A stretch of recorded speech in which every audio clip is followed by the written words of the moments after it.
in the dusty libraries of forgotten temples written on palm leaves older than memory itself, there exist words that were never meant to be compared. For thousands of years, the Sanskrit hymns of ancient India spoke of beings who descended from the heavens, golden lords who shaped humanity, who taught the arts of civilization, who warred among themselves in the celestial realms. Thousands of miles away in the clay tablets of Mesopotamia, the Sumerians carved nearly identical stories into existence.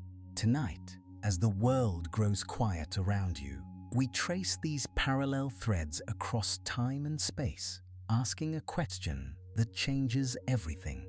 What did the ancient Vedas truly know about the Anunnaki? In the quiet hours, when the world grows still and the mind begins to soften at its edges, let us journey together into the deep past, into libraries of stone and leaf, where the oldest words humanity has preserved still wait to be read. Imagine for a moment the experience of holding something impossibly ancient in your hands. In the great museums of London, Berlin, and Baghdad, behind glass and climate control, rest small rectangles of clay no larger than the palm of your hand, pressed with wedge-shaped marks that were old when Rome was young, that were ancient when the pyramids were new. These are the clay tablets of Sumer, pulled from the sands of what is now Iraq, from mounds that once were cities with names like Ur and Uruk and Nippur and Eridu. The clay is the color of sand and honey, sometimes cracked, sometimes worn smooth at the edges by the passage of more than 4,000 years. And if you could hold one, if you could feel its weight and trace the impressions left by a reed stylus in some scribe's steady hand millennia ago, you would understand something that no photograph can convey. That this small object has carried human thought across an abyss of time so vast that it defies comprehension. Thousands of miles to the east, in the temples and archives of India, another kind of preservation took place. Here the medium was not clay but memory, and later the dried and treated leaves of the palm tree. The Vedic tradition, perhaps the oldest continuous spiritual lineage on earth, began as sound alone. For centuries, perhaps millennia, the sacred hymns were passed from teacher to student through a system of memorization so precise, so rigorously maintained, that scholars believe the texts we have today differ hardly at all from their original form. The priests who maintained this tradition understood something profound, that certain knowledge was too important to trust to any physical medium, that the human voice and the human memory, properly trained, could preserve truth across generations in ways that stone and clay could not. When these hymns were finally written down, first on palm leaves and later on paper, they carried with them the weight of oral transmission, stretching back into times so remote that even the tradition itself speaks of them as belonging to previous ages of the world. Tonight, we hold both of these streams of ancient wisdom in our contemplation: the clay tablets of Mesopotamia and the palm leaf manuscripts of India. Both claim, in their own ways, to preserve knowledge from before the great catastrophe that both traditions remember. Both speak of times when beings from the heavens walked the earth and shared their wisdom with humanity. Both describe a golden age that was lost and a world that was remade after destruction. And both have survived against all odds, carried across the centuries by scribes and priests who believed with absolute conviction that what they preserved was worth more than their own lives. The story of how these texts came to us is itself a kind of miracle. The clay tablets of Sumer lay buried beneath the sands of Mesopotamia for thousands of years, forgotten by the civilizations that rose and fell above them. The very language they were written in, Sumerian, became extinct as a spoken tongue more than 3,000 years ago, replaced first by Akkadian and then by a succession of Semitic languages that would eventually give rise to Hebrew and Arabic. When European archaeologists began excavating the great mounds of Iraq in the 19th century, they unearthed not merely objects but entire libraries, tens of thousands of tablets preserved by the very fires that had destroyed the cities that housed them. The clay, baked hard by conflagration, had become nearly indestructible. And yet the tablets could not speak, for no one living knew how to read them. The decipherment of cuneiform, the wedge-shaped script of ancient Mesopotamia, is one of the great intellectual achievements of the modern age. Working from bilingual inscriptions and inspired guesswork, scholars gradually reconstructed a language that had not been spoken for 3 millennia. What they found in these texts astonished them. Here were creation myths that predated the biblical account by more than 1,000 years. Here were flood stories that made the Noah narrative look like a summary of an older, more detailed original. Here were kings and gods and heroes whose names had been utterly forgotten, whose deeds had passed entirely from human memory, and yet who now spoke again through the patient work of translation. The Vedic manuscripts traveled a different path to reach us, but one no less remarkable. India's climate is unforgiving to organic materials.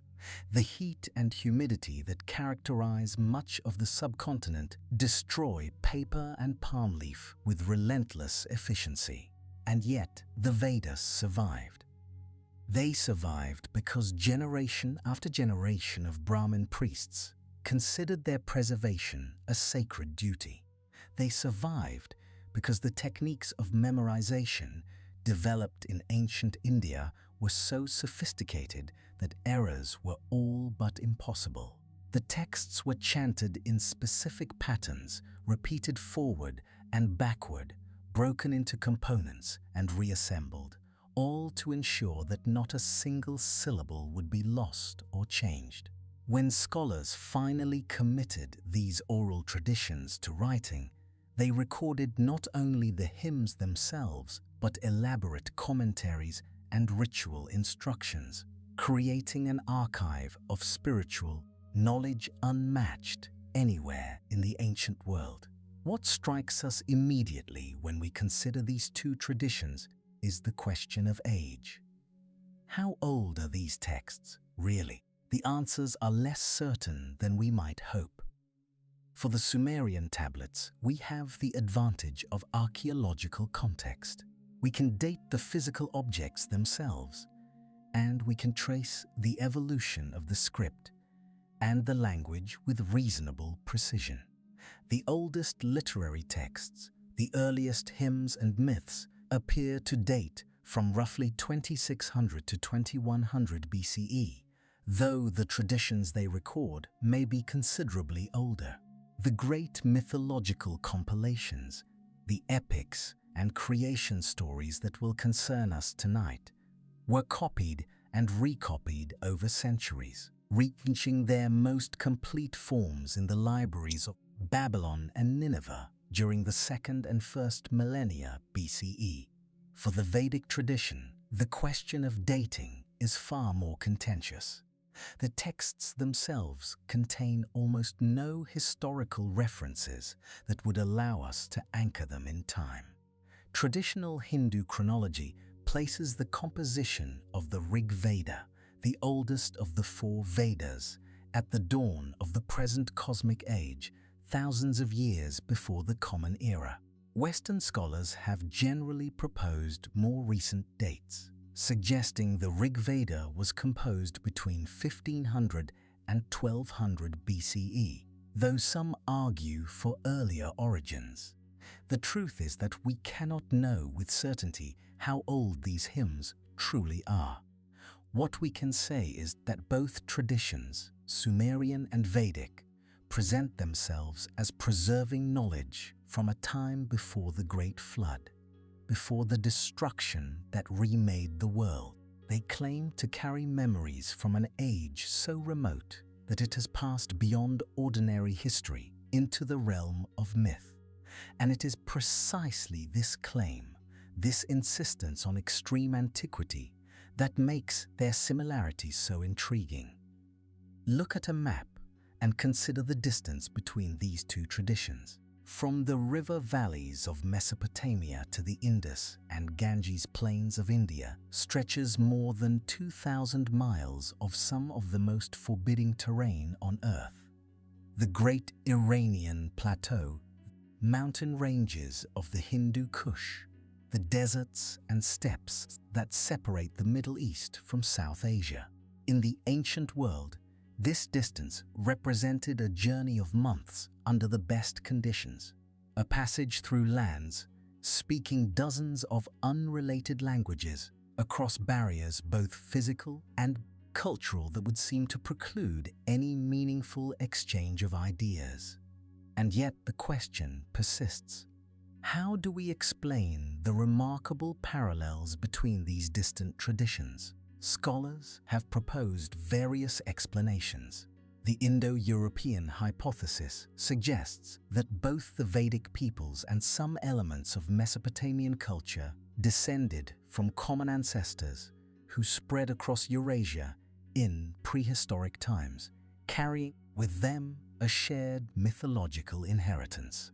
Others point to the ancient trade routes that connected the Indus Valley civilization with Sumer, noting that commercial contact could have facilitated cultural exchange. Still others suggest that certain mythological patterns are simply universal, that human beings everywhere, faced with the same existential questions, will independently develop similar answers. Each of these explanations has merit, and each has limitations. The Indo-European hypothesis explains linguistic connections, but struggles to account for the specific and detailed parallels between Sumerian and Vedic mythology. Trade routes existed, but we have little evidence of the kind of deep cultural exchange that would be required to transmit complex religious narratives. And the universalist explanation, while appealing in its simplicity, fails to account for the precise correspondences we will examine tonight. Perhaps the truth involves elements of all these theories, or perhaps it lies in directions scholars have not yet fully explored. What we can do in the hours ahead is examine the evidence itself. We can place these traditions side by side and observe with careful attention and open minds what the texts themselves reveal. We will not claim certainty where certainty is not possible. We will not force connections that do not exist. But neither will we look away from parallels that demand explanation simply because they do not fit easily into our existing frameworks. The approach we take tonight is one of genuine inquiry. We come to these texts not to prove a predetermined conclusion, but to ask questions and to listen for answers. We will read the words of scribes and priests who lived thousands of years ago, who believed they were recording truth of cosmic importance, and we will treat their words with the respect they deserve. Where the parallels between traditions are striking, we will say so. Where the connections are ambiguous or uncertain, we will acknowledge that as well. Our goal is not to convince you of any particular theory, but to open a door, to invite you into a contemplation that has occupied thoughtful minds for generations.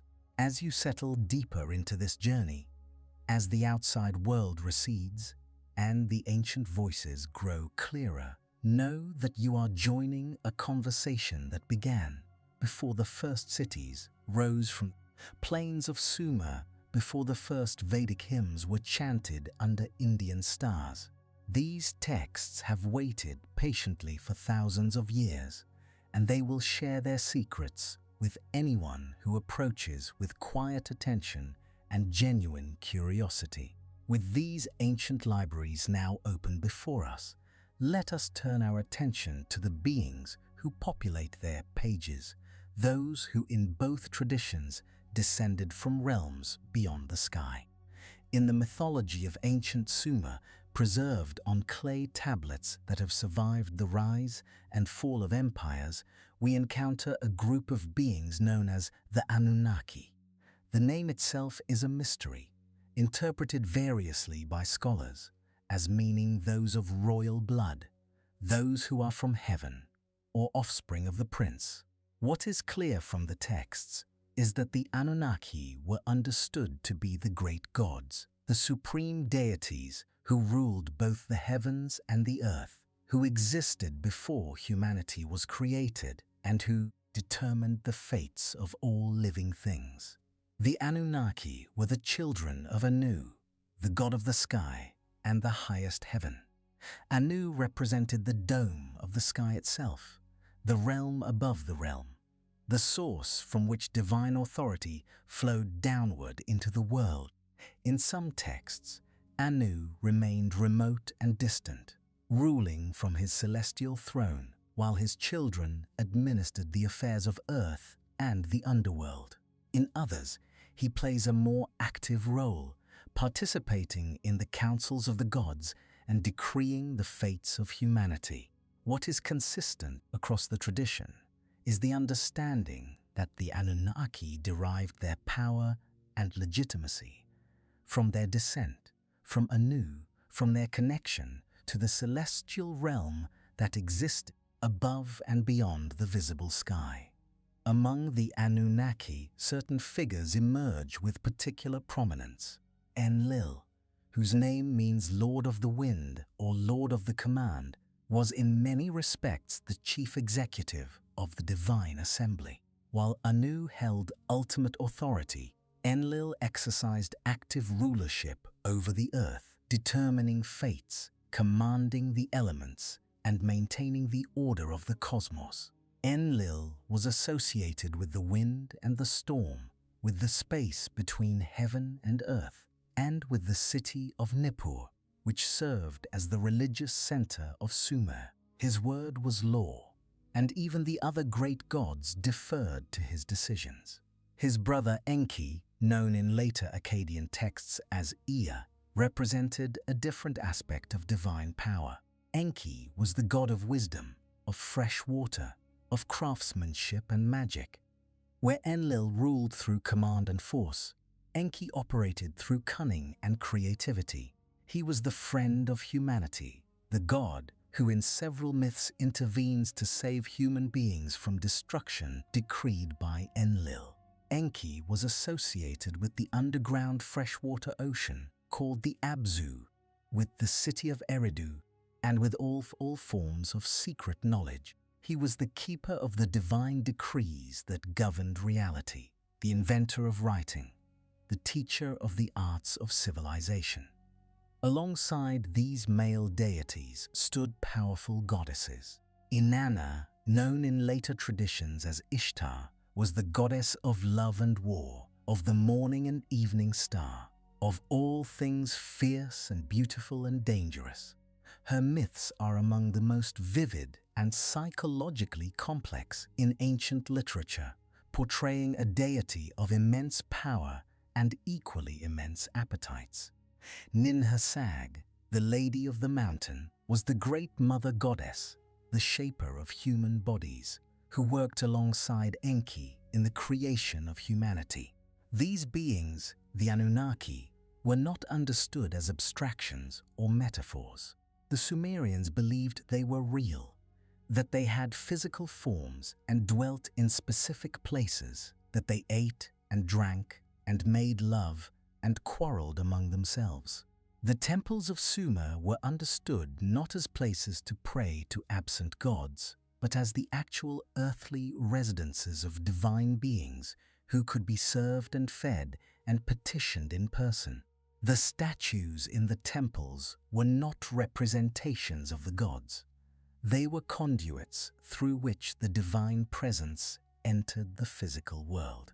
The whole system of Sumerian religion was built on the assumption that the Anunnaki were present, active, and deeply involved in the affairs of humanity. Thousands of miles away, in the hymns of the Rig Veda and the later Sanskrit literature, we encounter another assembly of celestial beings with remarkable structural parallels to the Anunnaki. In the Vedic tradition, the great powers of the cosmos were divided into two primary groups, the Devas and the Asuras. Both terms have complex histories and their meanings evolved over time. But in the earliest Vedic literature, both referred to powerful cosmic beings, shining ones who existed before humanity and shaped the conditions of earthly life. The Devas, from a root meaning to shine, were beings of light associated with the sky, with the visible celestial bodies, and with the forces of cosmic order. The great Devas of the Rig Veda include Indra, the king of the gods and the lord of the thunderstorm; Surya, the sun god who traversed the sky in his golden chariot; Agni, the god of fire who served as the messenger between heaven and earth; and Varuna, the mysterious lord of the cosmic waters and the guardian of moral order.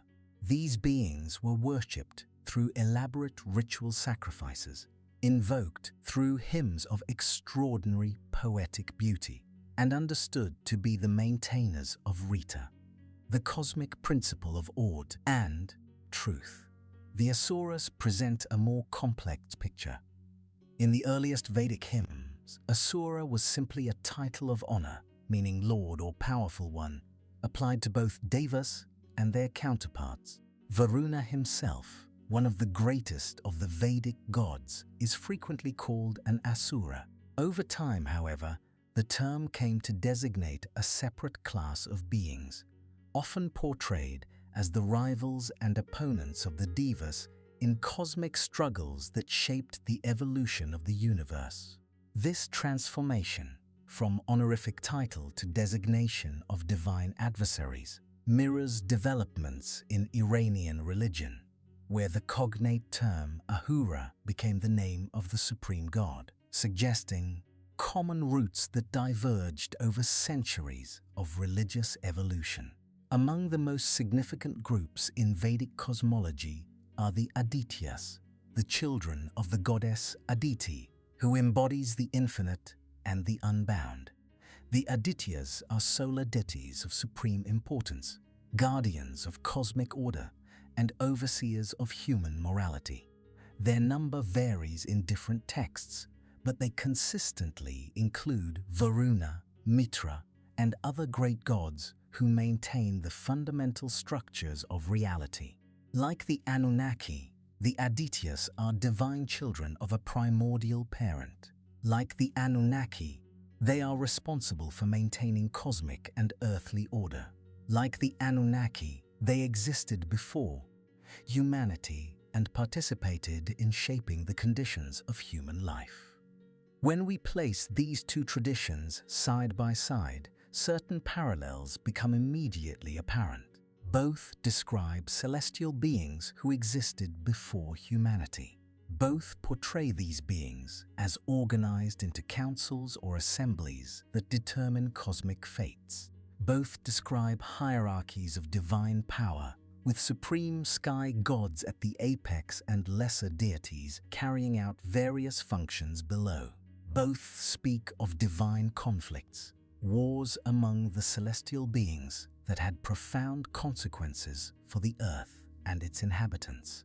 Both describe these beings as teachers of civilization, as the sources of the knowledge that elevated humanity from primitive existence to cultured life. Both insist that these beings were not mere metaphors but real presences who interacted with the physical world in direct and tangible ways. The significance of these structural parallels should not be overstated. All mythological systems feature gods and divine hierarchies. This alone does not prove connection.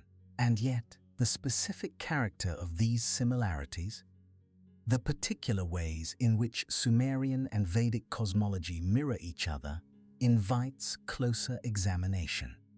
We find not merely the general pattern of divine beings, but specific correspondences in function, relationship, and narrative that seem to exceed what chance or universal human psychology would predict. The question that now takes shape before us is perhaps the central question of our entire inquiry. How do we explain these parallels? Did the traditions of Sumer and India develop independently, arriving at similar structures through the workings of the human imagination facing similar questions?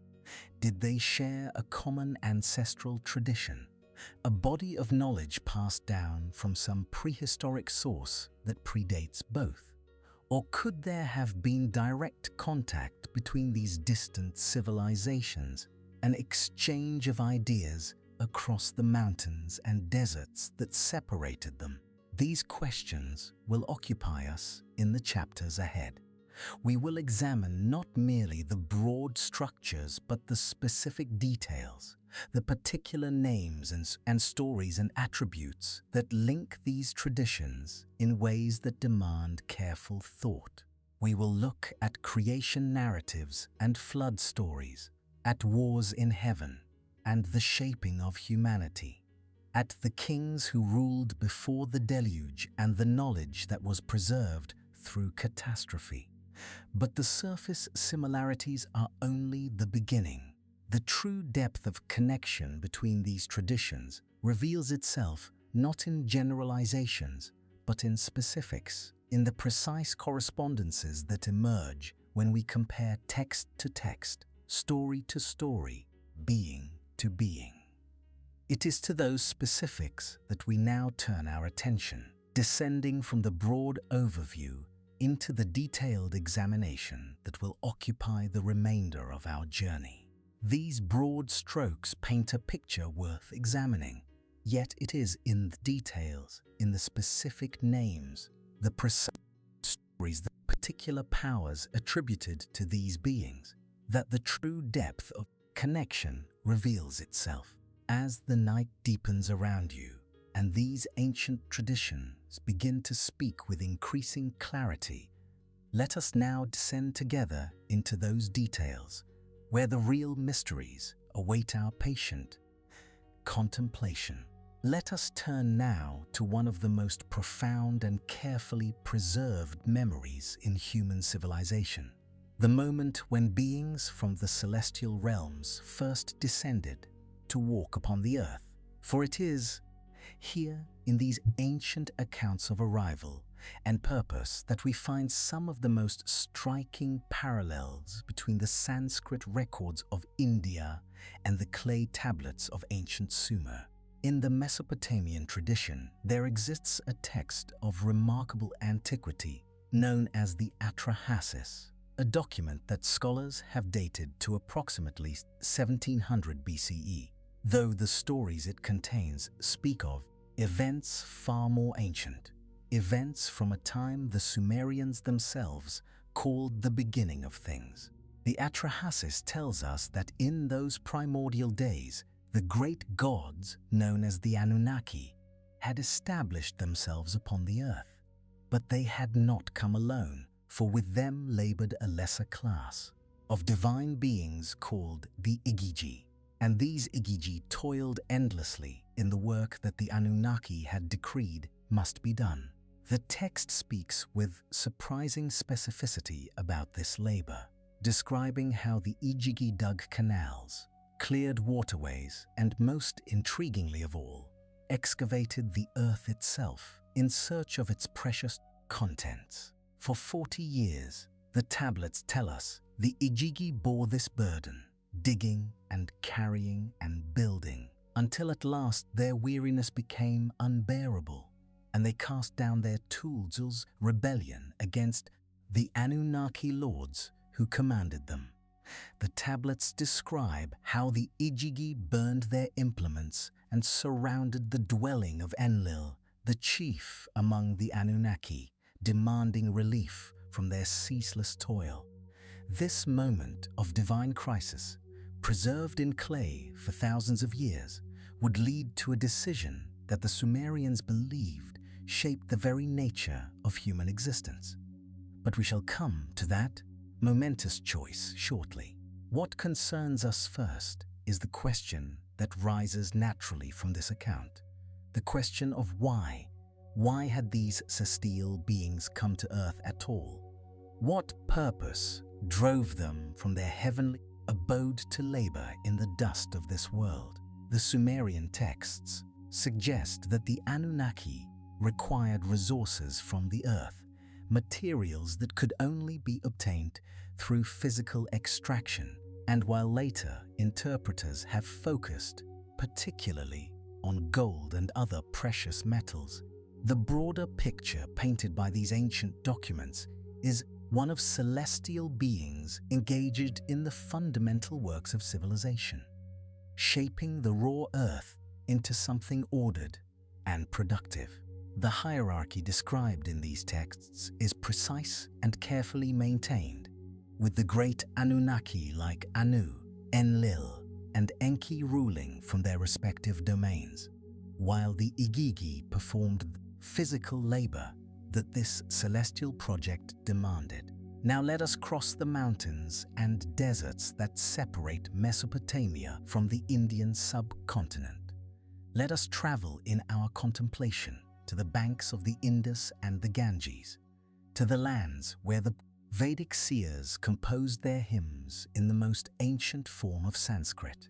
For here too we find accounts of celestial beings who descended to walk upon the earth, and the parallels that emerge when we place these traditions side by side are worthy of our most careful attention. The Rig Veda, that most ancient collection of Sanskrit hymns, which scholars generally date to between 1500 and 1200 BCE, though traditional Indian chronology places it far earlier, speaks repeatedly of beings called the Devas, a word that carries within it the root meaning of shining or luminous. These were the shining ones, the beings of light who inhabited the celestial realms and who played a central role in the ordering of the cosmos. The Devas of the Vedic tradition, like the Anunnaki of Sumer, are not presented as abstract principles or mere poetic metaphors. They are described as beings with personalities and purposes, with dwelling places and relationships, with powers that shaped both heaven and earth. The Rig Veda tells us of Indra, the mighty lord of storms and king among the Devas, of Varuna, who guards the cosmic order and presides over the celestial waters, of Mitra, who oversees oaths and covenants, of Agni, the divine fire, who serves as messenger between the human and celestial realms. These beings, the Vedic texts make clear, did not remain forever in their heavenly abodes, but descended at various times to interact directly with humanity, establishing the patterns of worship and sacrifice, teaching the arts of civilization, and maintaining the cosmic order known as Rita, that fundamental principle of truth and natural law upon which all existence depends. The Puranic literature, those later Sanskrit texts that expand upon and elaborate the older Vedic material, describe these descents with even greater specificity, speaking of ages when the Devas walked openly among humanity, when the boundaries between heaven and earth were more permeable than they later became. The concept of the avatar, the deliberate descent of a divine being into earthly form, represents one of the most sophisticated expressions of this idea. suggesting that the Shining Ones could and did take on physical bodies to accomplish specific purposes in the material world. What were these purposes that drew the celestial beings from their luminous realms to the dust and darkness of earthly existence? The Vedic and Puranic texts answer this question in terms of cosmic order. The Devas descended to establish and maintain Dharma, to ensure that the fundamental patterns of existence remained intact, to teach humanity its proper role in the grand ceremony of cosmic existence. There is in the Sanskrit tradition a persistent memory of ages when this divine earthly interaction was more direct and more frequent. Ages that preceded our current era of separation and forgetting. When we place these two traditions beside each other and allow them to speak across the millennia, the parallels that emerge are striking enough to warrant our most serious consideration.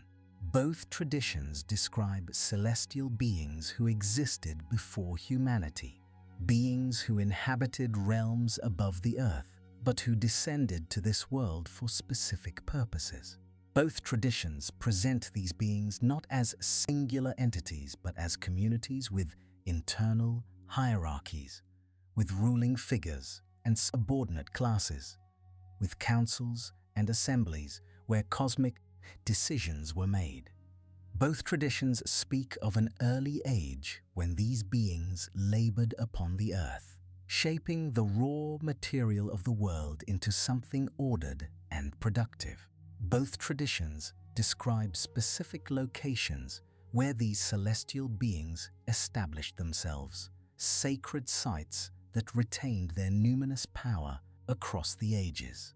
And both traditions insist that the wisdom they preserve concerning these matters was not invented by human imagination, but was revealed, transmitted from the celestial beings themselves to chosen human recipients who faithfully recorded and preserved it for future generations. The Sumerians traced their knowledge to the antediluvian sages, the 7 Apkallu, who received wisdom directly from Enki before the Great Flood. The Vedic tradition traces its hymns to the rishis, the seers who received the eternal truths through direct spiritual perception in ages long past. In both cases, the texts claim for themselves an origin that transcends ordinary human composition. Let us pause here to consider one particular aspect of these descent narratives that has puzzled and intrigued researchers for generations: the curious emphasis on precious materials and metals that appears in both traditions. The Sumerian texts, as we have noted, describe the Igigi and Anunnaki engaged in excavation and extraction, in work that involved the deep places of the earth and the materials hidden within. Later texts in the Mesopotamian tradition speak explicitly of gold and other precious substances as objects of divine interest and acquisition. The Vedic tradition, for its part, contains numerous references to celestial treasures, to divine gold and luminous materials associated with the Shining Ones.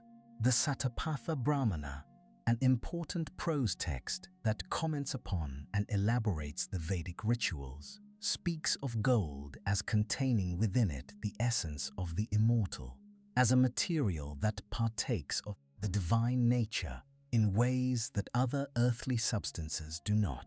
The golden decorations described in Vedic ritual, the gold associated with the sun and with the celestial realms, all point to a special significance attached to this metal that goes beyond mere aesthetic appreciation. Some scholars have interpreted these parallels as reflecting nothing more than the universal human attraction to rare and beautiful materials.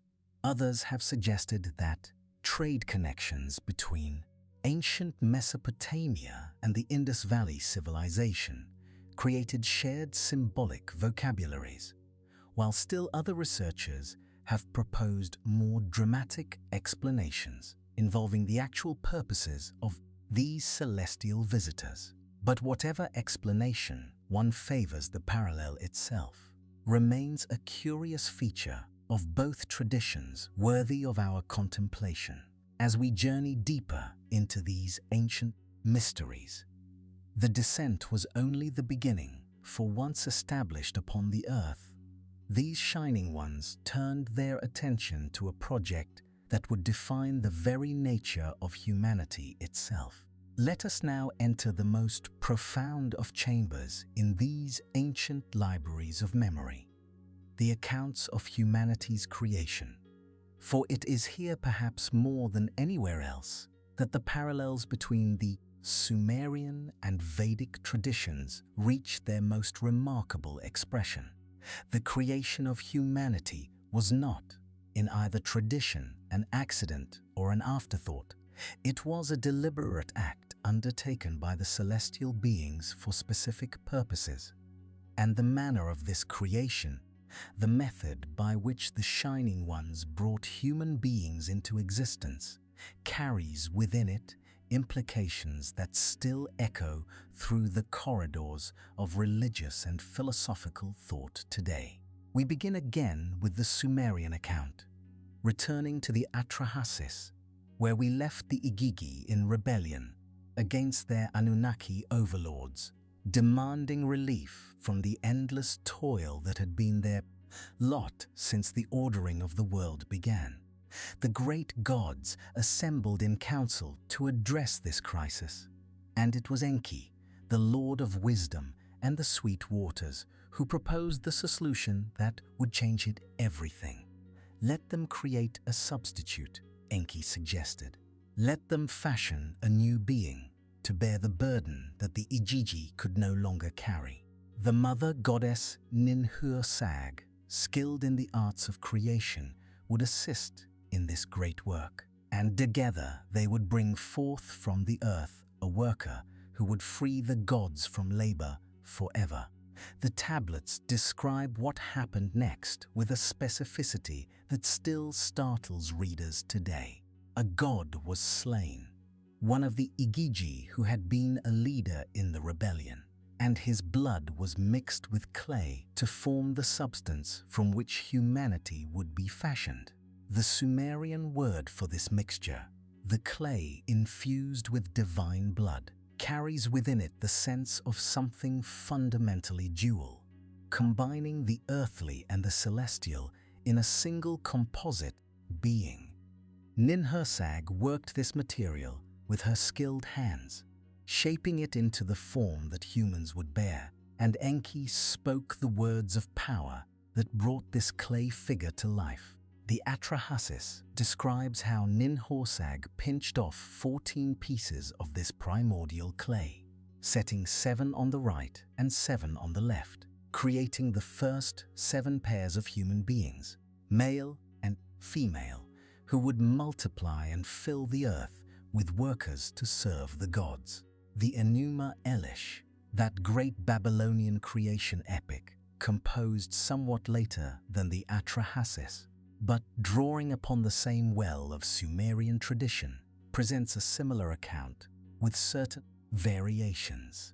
Here it is Marduk, the great god of Babylon, who proposes the creation of humanity after his victory over the chaos monster Tiamat.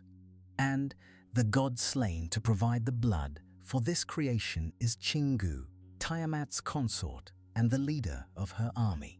The purpose of humanity's creation is stated with uncomfortable clarity in these texts. Human beings were made to serve the gods, to perform the labor that the divine beings no longer wished to perform themselves, to offer the sacrifices and maintain the temples that fed and housed the celestial powers. This may seem to our modern sensibilities a rather diminished purpose for human existence. But the Sumerians and Babylonians understood it as participation in the cosmic order, a noble function that connected humanity to the divine realm, even as it acknowledged the vast gulf between mortal and immortal. What remains most significant for our contemplation tonight is the method of creation, the mixing of divine blood with earthly clay, the combination of celestial and terrestrial elements to produce a being that partook of both natures. This is the Mesopotamian answer to the question of what human beings essentially are. Now let us turn once more to the Sanskrit tradition, to the Vedic and Puranic accounts of humanity's origin, and observe how a remarkably similar pattern emerges from these texts, separated by thousands of miles from their Mesopotamian counterparts. The Purusha Sukta, found in the 10th book of the Rig Veda and considered one of the most important hymns in the entire collection, describes the creation of the world and all its inhabitants from the body of a cosmic being called Purusha, a name that means person or primal man. This gigantic figure whose sacrifice and dismemberment gave rise to all that exists. The hymn tells us that the gods themselves performed this primordial sacrifice, offering Purusha upon the cosmic altar, and from the various parts of his body came forth the different elements of creation. From his mind came the moon, from his eye came the sun, from his mouth came Indra and Agni, from his breath came the wind. And from the different parts of his body came also the different classes of human beings. From his mouth came the Brahmins, who would preserve sacred knowledge. From his arms came the Kshatriyas, who would protect and govern. From his thighs came the Vaishyas, who would tend cattle and cultivate the earth. From his feet came the Shudras, who would serve the other classes. Whatever one makes of the social implications of this vision, what cannot be missed is the fundamental claim it makes about human nature. Human beings are not merely formed from earthly materials, but contain within them the substance of the cosmic being itself. They are fashioned from divine flesh, participant in the sacred body that underlies all existence. The parallel to the Sumerian concept of humanity, created from divine blood mixed with clay, is unmistakable. In both traditions, human beings are composite creatures, combining the celestial and the terrestrial in their very constitution. The Satapatha Brahmana elaborates this understanding with additional accounts of creation, in which Prajapati, the lord of creatures, brings forth beings through various means, sometimes through meditation and cosmic heat, sometimes through the breath of life, sometimes through direct fashioning of forms.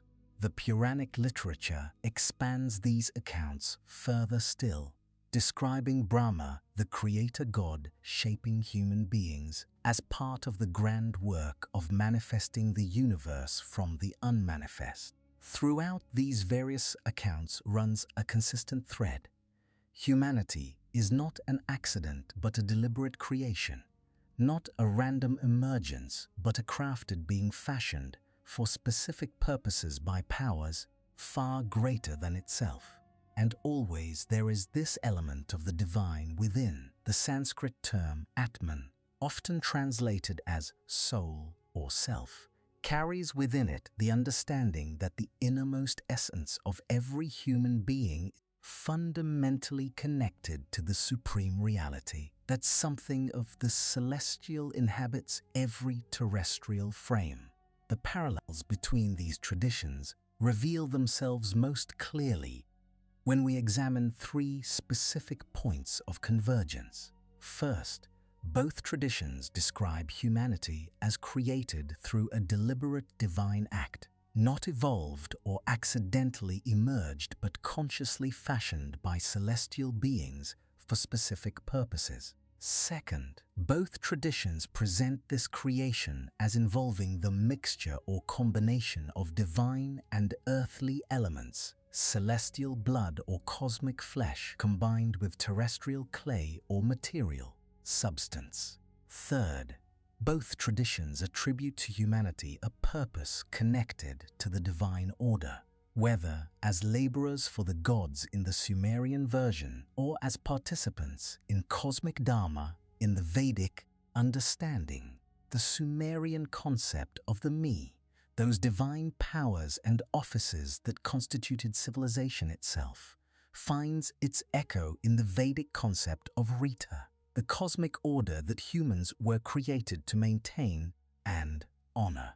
In both cases, humanity exists not for itself alone but as part of a larger pattern.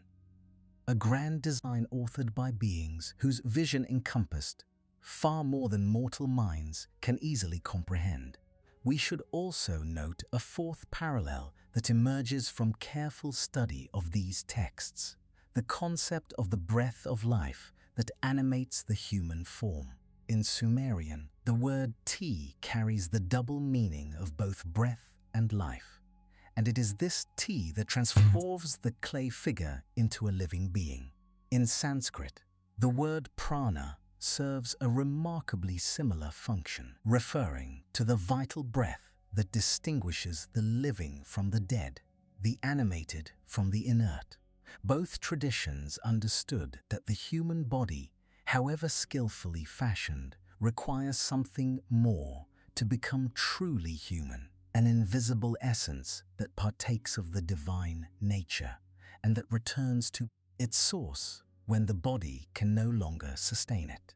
This breath of life, this vital essence, represented the contribution of the celestial to the terrestrial, the gift of the shining ones to their created servants or children. The differences between these traditions are also worthy of our attention, for in the differences we may find clues to the distinctive contributions of each culture to the shared memory they preserve. The Sumerian account is notably more pragmatic in its explanation of humanity's purpose. Humans were created to work, to free the gods from labor, to serve and worship and maintain. The Vedic account, while not denying humanity's service to the divine, places greater emphasis on the spiritual potential within human nature, the possibility of transcending mortal limitations, and realizing one's essential identity with the cosmic reality. The Sumerian creation accounts focus on the first generation, on the original fashioning that established what humanity would be. The Vedic accounts, particularly in the Puranic elaborations, describe cycles of creation and dissolution, multiple humanities rising and falling across vast expanses of cosmic time. These differences may reflect the different cultural contexts in which these traditions developed. The practical and bureaucratic Mesopotamian civilization, with its emphasis on temple economy and divine service, the more speculative and spiritually ambitious Indian tradition, with its explorations of consciousness and liberation. Yet beneath these differences, the fundamental parallels remain, whispering to us across the millennia of a shared understanding, a common memory, a knowledge held by both peoples concerning the divine origin and composite nature of the human being. Created in the image of the gods, endowed with divine breath, humanity took its place in the cosmic order. But the heavens themselves were not at peace, and the wars that raged among the celestial beings would come to shape human destiny in ways still remembered in both traditions. The celestial realms in both the Sumerian and Vedic traditions were not places of eternal tranquility, but domains of dynamic tension. For the shining ones who descended to earth and fashioned humanity were not a unified host, acting in perfect concert, but a community of powerful beings with differing agendas, competing interests, and ancient rivalries that sometimes erupted into conflicts of cosmic proportions. To understand what the Vedas knew of the Anunnaki, we must examine not only the parallels in creation accounts, but also the striking similarities in how both traditions remember the wars in heaven and their consequences for the world below. The Sumerian pantheon, for all its orderly hierarchy with Anu in the heavens, Enlil ruling the earth and atmosphere, and Enki presiding over the sweet waters and wisdom, was riven by tensions that texts do not attempt to conceal. Foremost among these tensions was the rivalry between Enlil and Enki, two of the most powerful Anunnaki, whose differing approaches to humanity would have consequences echoing through all of Mesopotamian religious thought. Enlil, the Lord of Command whose word was final among the gods, appears in the Sumerian texts as a figure of stern authority, maintaining the cosmic order through power and decree. And when humanity multiplied upon the earth, and their noise rose to the heavens, disturbing the sleep of the gods, it was Enlil who proposed their destruction. Enki, in contrast, appears as humanity's friend and protector, the wise one who valued the creatures he had helped to create and who would ultimately thwart Enlil's destructive decree by warning his devotee of the coming flood. This fundamental tension between destruction and preservation, between authority that demands obedience and wisdom that seeks creative solutions, runs through the Sumerian mythological corpus like a major theme in a vast symphony. The rebellion of the Igigi, which we touched upon earlier, represents another moment of cosmic conflict with profound implications. These lesser divine beings, laboring beneath the authority of the Anunnaki, rose up in protest against their endless toil. And this rebellion, while it led to the creation of humanity as a replacement, labor force also demonstrated that even among the celestial beings, there existed the capacity for resistance, for refusal, for challenging the decrees of the highest powers. The later Mesopotamian texts, particularly the Babylonian materials, elaborate these divine conflicts further, describing wars between generations of gods, the defeat of Tiamat and her monstrous host, the rise of Marduk to supremacy through cosmic battle. The heavens of ancient Mesopotamia, as preserved in these tablets, were places where power was contested, where alliances shifted, where the outcome of divine struggles determined the fate of all creation, including the fragile humanity below. When we turn to the Vedic tradition, we encounter a remarkably similar picture of celestial conflict, expressed through different names and narratives, but carrying the same essential meaning. The wars between the Devas and the Asuras constitute one of the great recurring themes of Sanskrit religious literature, a cosmic struggle that plays out across multiple ages and that shapes the destiny of all beings. The Asuras, it must be understood, were not originally presented as demons or evil beings in the Vedic texts. The term Asura in the earliest hymns is applied to some of the greatest gods, including Varuna, and it carries the meaning of powerful lords or mighty ones. Only gradually, in the development of Vedic and Puranic thought, did the Asuras come to be understood as the cosmic opponents of the Devas, beings of great power who nonetheless stood in opposition to the divine order that the Devas championed. This transformation of the Asuras from honored gods to cosmic adversaries mirrors, in interesting ways, the complex relationships among the Anunnaki and Igigi in Mesopotamian tradition, where beings who were once united in the celestial hierarchy could become opponents and rebels.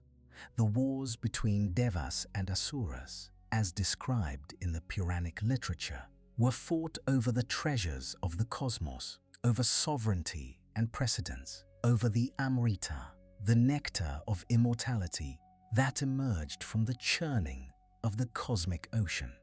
The Samudra Manthan, that famous episode in which the Devas and Asuras cooperated briefly to churn the ocean of milk, and then fought over the treasures that emerged, represents one of the most vivid accounts of celestial conflict in the Sanskrit tradition, a story of alliance and betrayal, of cosmic prizes won and lost, of the fundamental tension between competing divine powers.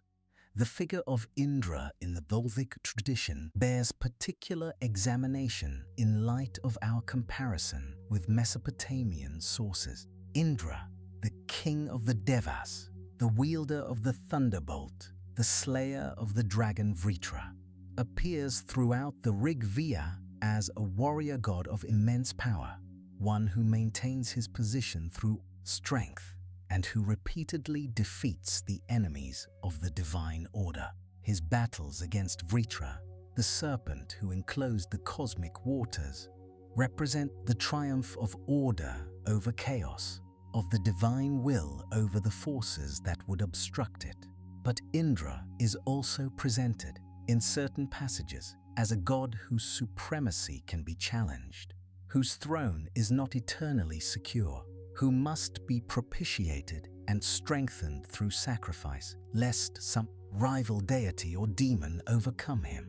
This complexity in Indra's characterization, this sense that even the king of the gods exists within a dynamic system of competing powers, resonates with the Mesopotamian portrayal of divine politics, of a celestial realm where authority must be maintained through ongoing effort and where challenges to the ruling powers are always possible. The parallels between these traditions in their portrayal of celestial conflict extend to specific patterns and motifs that appear in both. Both traditions describe sibling or familial rivalries among the celestial beings, conflicts that arise not between strangers but between beings who share common origin and heritage. Both traditions present these celestial wars as having cosmic consequences, affecting not merely the gods themselves, but the entire order of creation, including the earth and its human inhabitants. Both traditions portray humanity as caught in the crossfire of these divine struggles, affected by decisions made in celestial councils, vulnerable to the destructive power unleashed when gods make war. And both traditions include, as a crucial element in their accounts of cosmic conflict, the memory of a great flood that destroyed humanity, or nearly so, a deluge sent by divine decree that wiped clean the earth and required that human civilization begin again. It is to this flood that we must now turn our attention. For here, the parallels between the Sumerian and Vedic traditions reach what may be their most remarkable expression. The flood narrative appears in multiple Mesopotamian texts, from the Sumerian story of Ziusudra to the Akkadian account of Atrahasis, to the famous 11th tablet of the Epic of Gilgamesh, where Utnapishtim recounts to the hero how he survived the deluge sent by the gods. The essential elements of the story are consistent across these versions. The gods decide to destroy humanity, usually because of the noise or sinfulness of mortal beings. But one deity, typically Enki, warns a chosen human of the coming disaster, instructing him to build a vessel and to preserve within it the seeds of life that will allow the world to be repopulated after the waters recede. The flood comes, covering the earth entirely, and all who are not within the vessel perish. When the waters finally subside, the survivor emerges, offers sacrifice to the gods, and receives their blessing to continue the human race. The parallels between this narrative and the later biblical account of Noah are well known and much discussed. But what concerns us tonight is the presence of this same story in the Sanskrit tradition, preserved in texts that developed in apparent independence from the Mesopotamian sources. The Vedic flood narrative centers on the figure of Manu, whose very name is cognate with the English word man, and who serves in Indian tradition as the ancestor of humanity, the first man from whom all subsequent generations descend. The Satapatha Brahmana recounts how Manu, while performing his morning ablutions, found a small fish in his hands. And this fish spoke to him, warning him of a great flood that would come and wash away all creatures. The fish instructed Manu to preserve it, allowing it to grow larger in successively larger vessels until it could be released into the sea. And in return, the fish would save Manu from the deluge. Manu followed these instructions, and when the flood came, he boarded a vessel which the great fish, now revealed as an avatar of Vishnu in later versions of the tale, towed to safety upon the northern mountains. When the waters receded, Manu alone remained of humanity, and through his devotion and sacrifice, he generated the offspring who would repopulate the earth.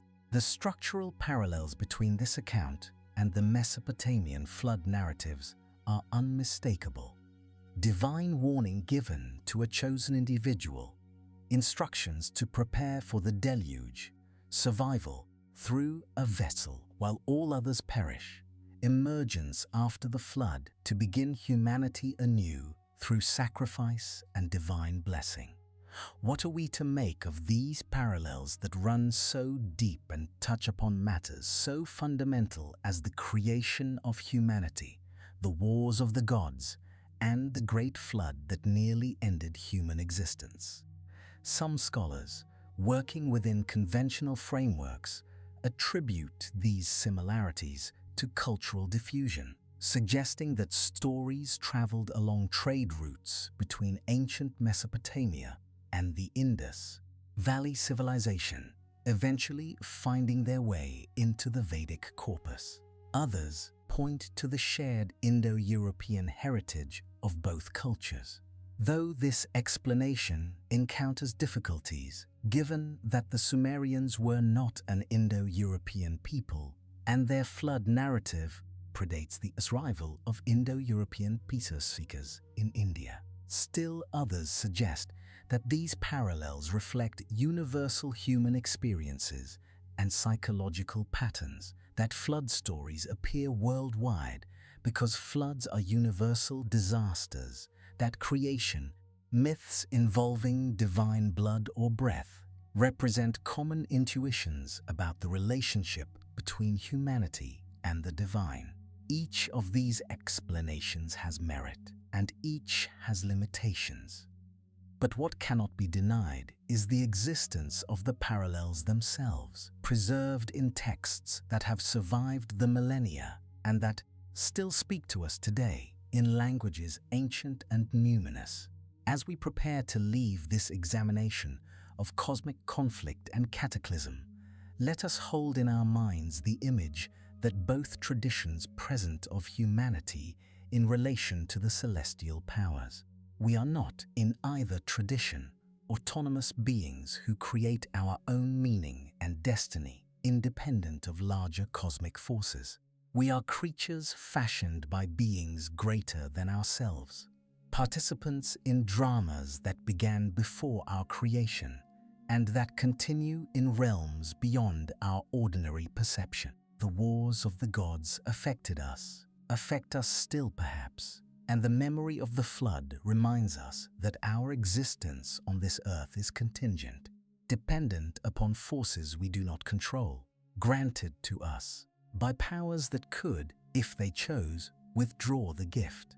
This understanding, shared by both the Sanskrit seers and the Sumerian scribes, represents a vision of human existence that differs profoundly from modern assumptions about human autonomy and self-determination. And it is a vision that, for all its humbling implications, also grants to human life a dignity and significance that mere accident could never confer, for we are, in both traditions, children of the gods, fashioned from their substance, animated by their breath, participants in their cosmic order. When the waters receded in both traditions, humanity began again. But the stories we have traced raise a profound question, one that has quietly echoed through scholarly halls and contemplative minds for generations. How do we explain these connections, these parallels that seem too specific to be coincidence, yet too widely separated to be simple borrowing? Let us now turn to the possible answers, examining what the silence between these traditions might remember, what lost knowledge might explain, how the Vedas came to know so much of what the Sumerians wrote concerning those who descended from the heavens. And so we arrive at the threshold of interpretation, that quiet place where the evidence we have gathered asks us what it might mean, and we find ourselves standing before multiple doorways, each leading toward a different understanding of these ancient parallels we have traced across deserts and mountains and millennia of human memory. The conventional explanations offered by mainstream scholarship deserve our first and careful attention, for they represent the accumulated wisdom of generations of dedicated researchers who have spent their lives with these texts, learning the languages, excavating the sites, piecing together the fragments of civilizations long turned to dust. The theory of cultural diffusion suggests that the similarities between Vedic and Sumerian traditions arose through the slow and patient work of trade routes, those ancient highways of commerce that carried not only goods but ideas, stories, and beliefs across the vast distances separating Mesopotamia from the Indian subcontinent. Merchants and travelers, moving along the pathways that wound through Persia and Afghanistan and into the fertile valleys of the Indus, would have carried with them the tales of their homelands. And these tales would have mingled with local traditions, creating new syntheses that preserved echoes of their origins while adapting to new cultural contexts. The archaeological evidence for such contact is substantial, for we find Indus Valley seals in Mesopotamian sites and Mesopotamian artifacts in the ancient cities of Harappa and Mohenjo-Daro, clear testimony that these civilizations were not isolated from one another but participated in networks of exchange that spanned thousands of miles. The Indo-European hypothesis offers another lens through which to view these parallels, proposing that both the Vedic tradition and certain elements of Mesopotamian culture drew from a common ancestral source, a proto-culture that existed perhaps 5,000 or 6,000 years ago on the steppes of Central Asia or the regions surrounding the Black Sea. This theory points to the remarkable linguistic connections between Sanskrit and the languages of ancient Persia, Greece, and even distant Europe, suggesting a shared heritage that would naturally have included mythological and religious concepts.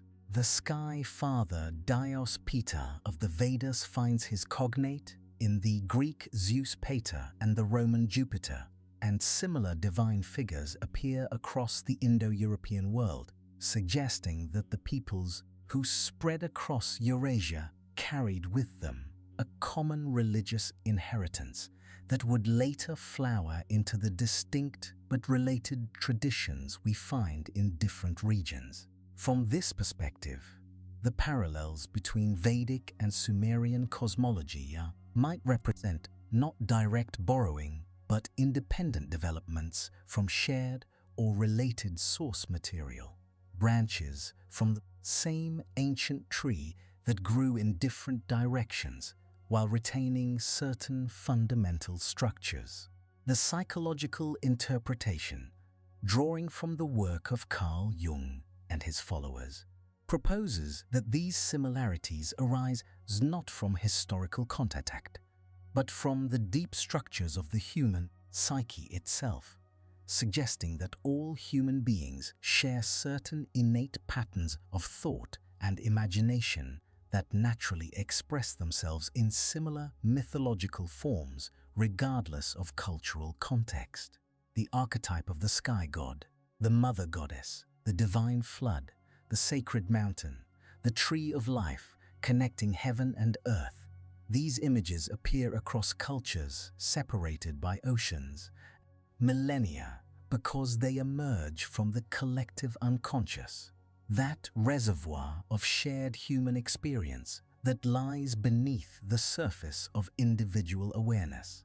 From this view, the Sumerian and Vedic traditions tell similar stories, not because their creators communicated with one another, but because they were drawing from the same well of human imagination, giving local expression to universal themes that belong to our species as a whole. And then there is simple coincidence, the possibility that human beings facing similar challenges and asking similar questions about the cosmos will naturally arrive at similar answers. That the patterns we perceive in these ancient texts tell us more about our desire to find connections than about any actual historical relationship between the traditions. The universe is vast and mysterious. The origins of humanity are shrouded in uncertainty, and different cultures attempting to explain these mysteries might well develop comparable narratives without any contact whatsoever. Just as different civilizations independently invented agriculture, or writing, or the wheel when the conditions were right and the need was present, these conventional explanations deserve our respect and consideration, for they emerge from careful scholarship and genuine expertise. And they may well contain the truth or significant portions of it. Yet, there are those who find these explanations insufficient to account for the depth and specificity of the parallels we have examined, and who propose alternative frameworks that venture beyond the boundaries of mainstream academic consensus. The lost civilization hypothesis suggests that both the Sumerian and Vedic traditions preserve memories of a sophisticated culture that existed before the Great Flood narratives common to both, a civilization that was largely destroyed in some cataclysm, but whose knowledge survived in fragmentary form among the scattered remnants of humanity who rebuilt the world. This theory points to the curious insistence in both traditions that their wisdom derives from a time before the waters rose, that the teachings contained in their sacred texts were preserved from an earlier age by survivors who carried the seeds of knowledge through the destruction and planted them anew in the fertile soil of the post-flood world.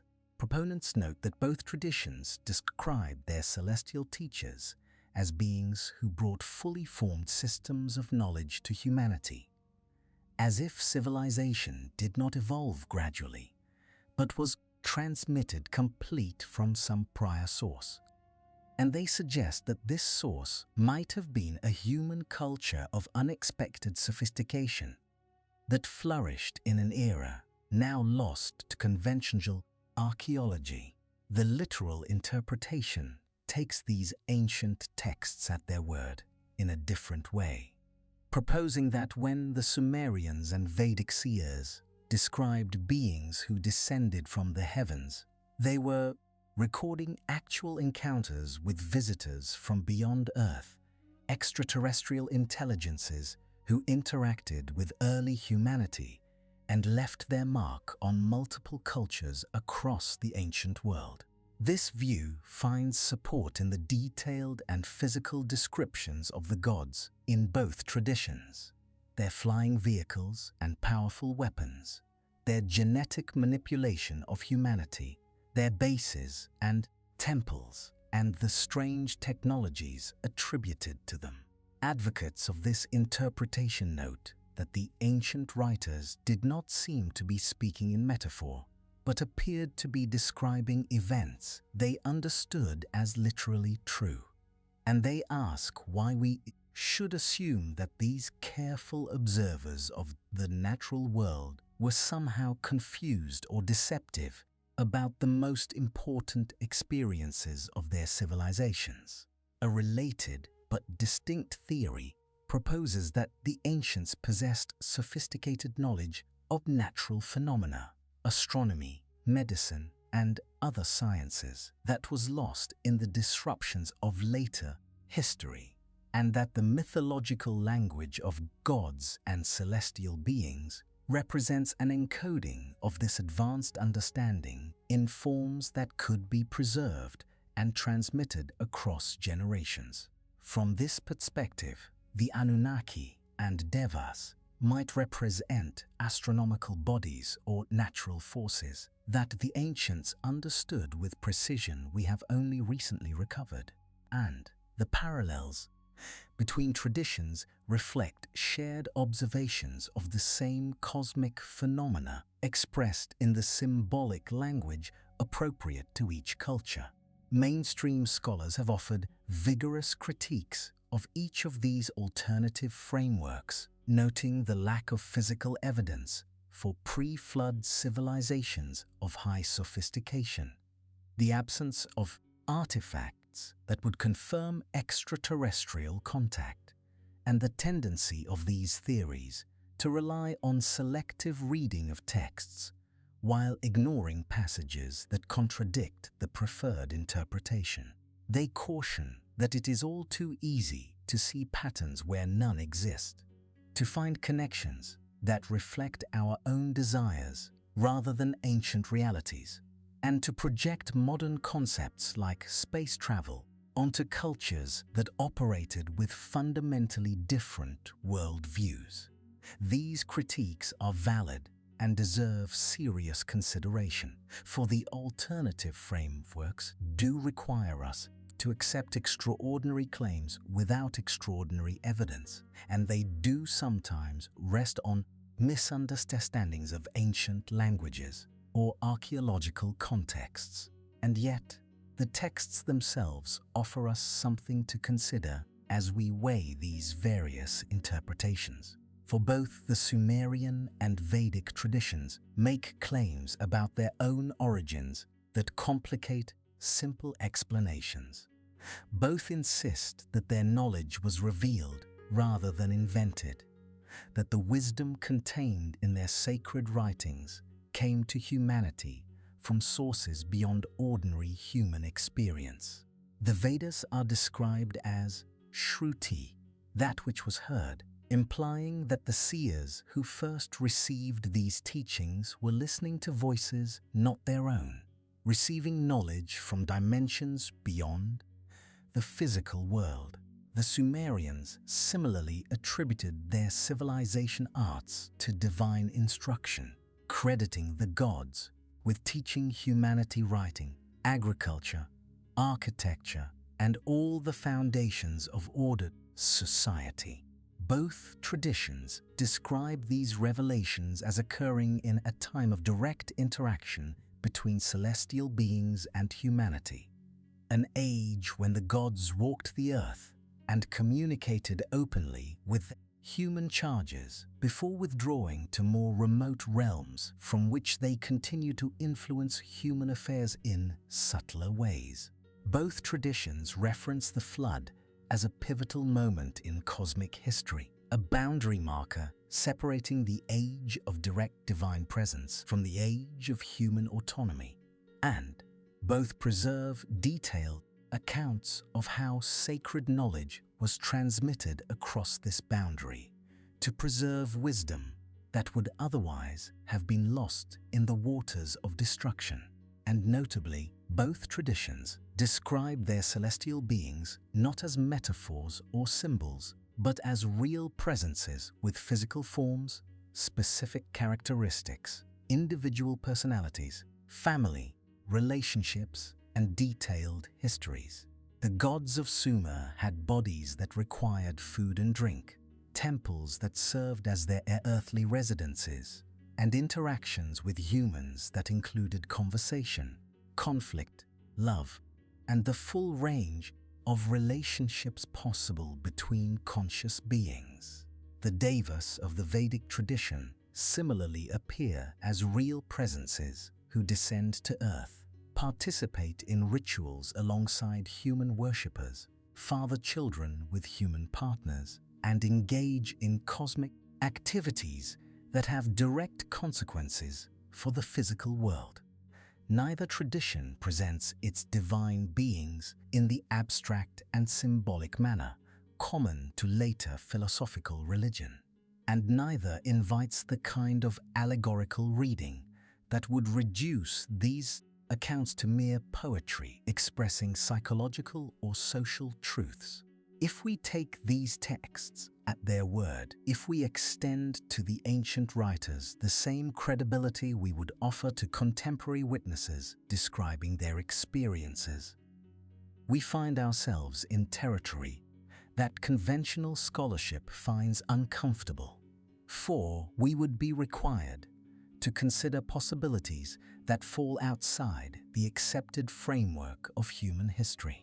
This does not mean that the literal reading is correct, for there are many reasons why ancient peoples might have described their experiences in ways that do not correspond to physical reality as we understand it. Dreams, visions, encounters with altered states of consciousness, the personification of natural forces, the elaboration of distant historical memories into mythological forms. All of these offer pathways by which sincere and honest observers might come to believe in the reality of experiences that do not fit our materialist understanding of the cosmos. But it does mean that dismissing these accounts as primitive superstition or deliberate deception fails to do justice to the sophistication and sincerity of the traditions that preserve them, and it means that we should perhaps hold our certainties more lightly than we sometimes do when confronting the mysteries of the ancient world. And this brings us to the limits of our knowing, those boundaries beyond which honest inquiry cannot pass without acknowledging the provisional nature of its conclusions. We can say with confidence that these parallels exist, that the Sumerian and Vedic traditions share remarkable similarities in their accounts of celestial beings, human origins, cosmic conflicts, and divine knowledge. We can trace these parallels in specific texts, compare particular passages, and document the structural and thematic correspondences that connect these distant traditions. What we cannot say with confidence is what these parallels mean, which of the many possible explanations accounts for their existence, or whether any single explanation is sufficient to address the full complexity of what we find in these ancient records. The honest scholar must acknowledge that certainty eludes us on these questions, that the evidence permits multiple interpretations, and that the truth may involve elements of several explanations rather than any single framework. Perhaps trade routes did carry ideas between these civilizations, while simultaneously both traditions drew from common Indo-European roots while also reflecting universal human psychological patterns. Perhaps there was a lost source culture whose influence shaped both traditions in ways we cannot directly trace. Perhaps something stranger still lies behind these ancient memories, something that does not fit comfortably into any of the categories we have constructed for understanding the past. What we can say is that these questions matter, that they touch on the deepest mysteries of human origins and purpose, and that they deserve our continued attention regardless of whether we ever arrive at definitive answers. The value of the question sometimes exceeds the value of the answer, for the act of questioning opens us to possibilities we might otherwise miss, humbles our certainties, and reminds us that the past remains in many ways a foreign country whose customs and experiences may differ from our own in ways we can scarcely imagine. To sit with these ancient texts, to listen to their strange and wonderful accounts of gods and humans and the cosmos, is to participate in a conversation that stretches back to the dawn of recorded memory, and to acknowledge that our ancestors may have known things we have forgotten, may have experienced realities we no longer access, may have preserved in their clay tablets and palm leaf manuscripts truths that await our rediscovery. Perhaps certainty is not the gift these texts offer us. Perhaps instead, they invite us to sit with wonder, to acknowledge that the past holds depths we have not fully plumbed, to approach the mysteries of antiquity with humility and openness rather than the confident dismissal that so often characterizes modern encounters with ancient wisdom. As we draw this contemplation toward its close, let us rest in what we have found, not as a final answer, but as an invitation to continued exploration. Not as proof of any particular theory, but as evidence that the ancients had something important to tell us, something that still speaks across the millennia to those with ears to hear. And now let us pause to consider the journey we have taken together through these ancient libraries of memory, this exploration of clay tablets and sacred hymns that has carried us across cultures and centuries in search of understanding. We began with the physical texts themselves, those fragile vessels that have carried ancient knowledge across millennia to reach our modern eyes. And we marveled at the improbability of their survival, the dedication of the scribes who preserved them, the scholars who decoded their secrets, and the chain of transmission that connects us to voices from the dawn of civilization. We trace the outlines of two great traditions, the Sumerian, with its Anunnaki descending from the celestial realms to shape human destiny, and the Vedic with its Devas and Asuras, engaged in cosmic dramas that echo through all subsequent Hindu tradition. We found that both traditions describe beings who existed before humanity, who came from dimensions beyond the ordinary world, who brought knowledge and power and purpose to the earthly realm, and who interacted with humanity in ways both beneficial and troubling. The parallels we discovered proved deeper than superficial resemblance, touching on the fundamental questions of where we come from, why we exist, and what forces shape our destiny. Both traditions describe humanity as a deliberate creation, rather than an accident of nature, fashioned by celestial beings who mixed divine essence with earthly substance to produce creatures capable of consciousness and purpose.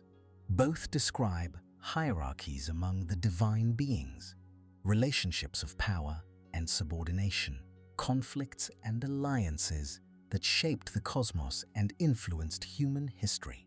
Both preserve memories of a great flood that destroyed the old world and required the preservation of sacred knowledge through the catastrophe so that wisdom might survive into the new age followed.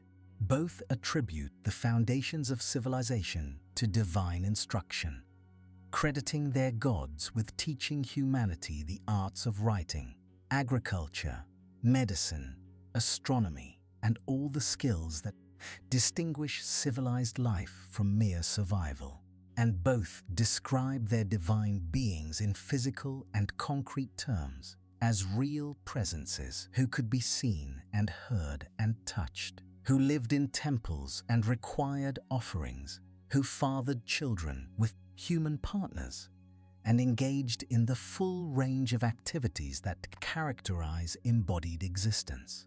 These parallels invite contemplation, for they suggest that the ancient world preserved knowledge of common experiences or common sources that transcend the boundaries of particular cultures.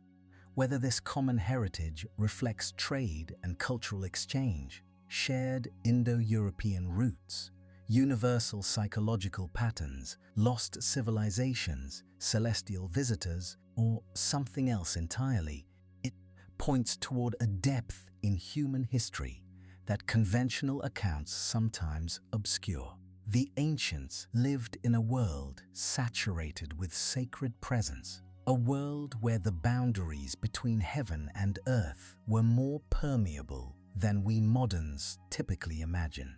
A world where the gods were not abstract concepts, but living realities whose influence could be felt in every aspect of daily existence.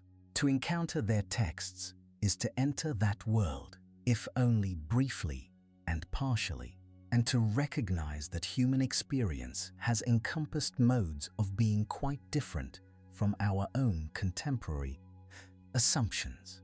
And these traditions have not died, for the Vedas are still chanted today by Brahmin priests who maintain an unbroken lineage of transmission stretching back thousands of years, preserving not only the words but the precise intonations and ritual contexts that give those words their full power. Every morning in temples across India, the ancient hymns rise toward heaven as they have since time beyond memory, connecting modern worshippers with the seers who first received these sacred sounds in the misty reaches of prehistory. The Sumerian tradition no longer exists in its original form, for the civilization that created it crumbled long ago and its languages fell silent. But its echoes persist in the religious traditions that emerged from Mesopotamian soil, in the mythological themes that passed into Babylonian and Assyrian, and eventually biblical and Islamic thought, and in the modern revival of interest in ancient Near Eastern wisdom that has brought these texts back into conversation with contemporary seekers. That these stories persist, that they continue to speak to human beings across such vast reaches of time and cultural change, suggests that they touch on something essential in our nature, some hunger for understanding our origins and purpose, that the ancient myths address in ways that more recent philosophies sometimes fail to satisfy. We seem to need these stories, these accounts of divine beings and cosmic origins and humanity's special place in the order of things. We need them not merely as entertainment or cultural heritage, but as frameworks for understanding who we are and why we are here, as maps of the invisible territories that surround our visible existence, as connections to dimensions of reality that our ordinary experience only glimpses in moments of wonder or crisis or profound contemplation. The search for ancient mysteries that brings so many people to texts like those we have explored tonight is itself a mystery worth pondering, for it reveals something about the human condition that our practical and materialistic culture often neglects. Why do we seek these hidden connections, these traces of forgotten wisdom, these whispers from the ancient past? Perhaps because we sense that something has been lost, that the confident certainties of modern life rest on foundations less secure than we like to imagine, that the world is stranger and more wonderful than the surface of things suggests. Perhaps because we feel disconnected from sources of meaning that our ancestors accessed through their myths and rituals and sacred traditions, and we hope to recover some portion of that connection by returning to the origins. Perhaps because the questions that haunted the ancients still haunt us. The questions of why there is something rather than nothing. Why we are conscious in what appears to be an unconscious cosmos.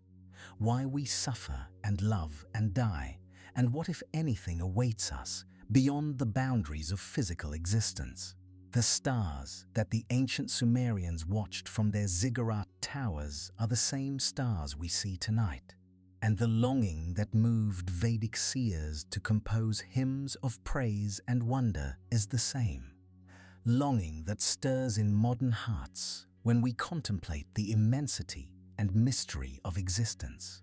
We are connected to these ancients not only by the texts they left behind, but by the shared experience of being human in a cosmos that exceeds our understanding, facing questions that have no easy answers, seeking meaning in a world that does not yield its secrets readily. To explore these ancient traditions is thus not merely an academic exercise, but an encounter with our own depths.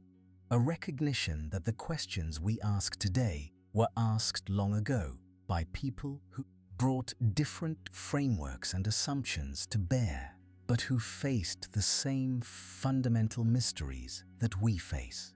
And perhaps this is the greatest gift these parallels offer us. Not a definitive answer about Anunnaki or Devas, or the literal truth of ancient myths, but an invitation to take seriously the human quest for meaning, to recognize that this quest has a history stretching back to the earliest records of our species, and to approach that history with the humility and openness it deserves. And so we come at last to rest, to that quiet place where contemplation settles into stillness, and the questions we have raised need no longer struggle toward answers, but can simply be present in awareness, like stars present in the night sky, luminous and mysterious and sufficient unto themselves. We began this journey with clay tablets and palm leaf manuscripts, with the physical traces of vanished worlds preserved through improbable chains of transmission to reach our modern hands. We traveled through cosmologies and creation myths, through descent narratives and divine conflicts, through flood stories and revelations of sacred knowledge. We met beings called Anunnaki and Devas, Enlil and Indra, Enki and Varuna, divine figures whose forms differ in detail, but whose functions and characters echo across the vast distances separating Mesopotamia from the Indian subcontinent. We asked what these echoes might mean, and found ourselves at the threshold of multiple possibilities, none certain, all worthy of consideration, each offering a different window onto the mysteries of ancient human experience. What we have found is not an answer but an invitation, not a conclusion but an opening. These ancient texts speak to us across the millennia in voices that are strange yet somehow familiar, telling stories that our rational minds might dismiss, but that our deeper intuitions recognize as touching on something real, something important, something that concerns our origins and destiny as a species. They preserve memories of a time when the boundaries between worlds were more permeable, when beings from other dimensions walked the earth and shared their knowledge with humanity, when the cosmos was alive with sacred presence and meaning was woven into the fabric of existence rather than being a human projection onto meaningless matter. Whether these memories reflect literal historical events, psychological archetypes, cultural exchanges, or something else entirely, they point toward a richness in human experience that our modern worldview sometimes impoverishes. To spend time with these texts is to expand our sense of the possible, to recognize that human beings have understood reality in ways quite different from our contemporary assumptions, and to open ourselves to the possibility that some of that ancient understanding might still have value, might still have something to teach us about who we are and how we might live. As sleep gathers at the edges of awareness, as the words of this contemplation settle into the quieter regions of mind, carry with you the wonder that these ancient traditions inspire. Carry the recognition that human beings have been asking the great questions for as long as there have been human beings, and that the answers they proposed deserve our respectful attention even when they challenge our familiar certainties. Carry the sense of connection that spans millennia, linking us to scribes in Sumerian temples and seers in Vedic forests who looked at the same stars and felt the same longing to understand. Carry the mystery itself, the unanswered questions, the parallels that defy easy explanation, the persistent sense that the past holds secrets we have not yet recovered, and carry the invitation to continue exploring, to keep asking, to remain open to the possibility that the universe is stranger and more wonderful than we have imagined, that the ancient ones knew things we have forgotten, that somewhere in the clay and the palm leaf are truths waiting for those with patience and humility to receive them. The clay tablets still hold their secrets in museum cases around the world. The Vedic hymns still rise toward heaven in temples where the old traditions continue. And the questions that animated both traditions still pulse in human consciousness, as immediate and urgent as they were when the first scribes pressed their styluses into wet clay, or the first seers received their visions in the forests of ancient India. We are part of this continuing story, inheritors of these ancient quests, participants in a conversation that began before history and will continue long after we have joined the ancestors whose wisdom we have contemplated tonight. Rest well in that knowledge, in that connection, in that mystery that enfolds us all.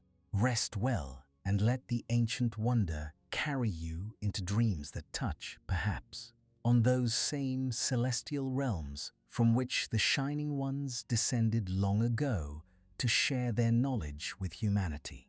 Rest well and remember that you have joined tonight a lineage of seekers stretching back to the dawn of civilization, united by the questions that will not let us go, the mysteries that call us onward, the stars that shine above us as they shone above the ancient ones who first named them and wove them into stories of gods and humans and the strange, beautiful cosmos we share.